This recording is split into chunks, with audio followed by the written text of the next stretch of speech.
165 years ago, Eunice Foote ran an experiment where she showed that a cylinder with carbon dioxide trapped more heat than one without. And she predicted that the same could eventually happen to our planet. Soon after that, the economist Arthur Pigou developed a financial instrument that could incentivize factories to reduce their pollution.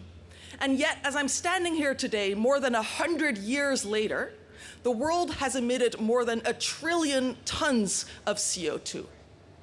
But it wasn't the world's poor who did this.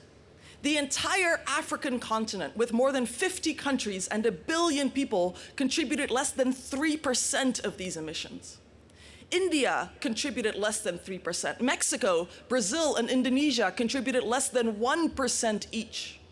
And yet it's the world's poorest who will now suffer from potentially catastrophic poverty impacts.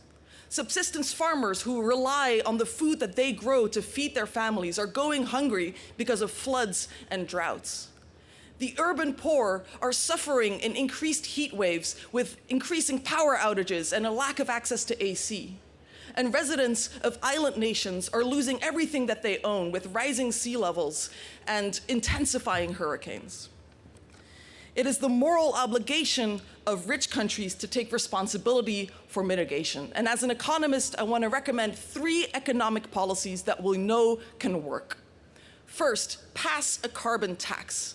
This will incentivize firms to electrify industry and to green the grid.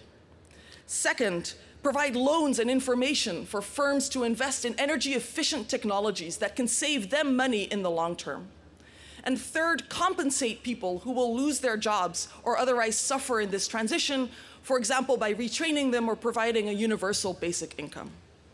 Climate change could be the worst event and be a global poverty catastrophe. So let's hold government and companies accountable to implement economic policies that we know can work.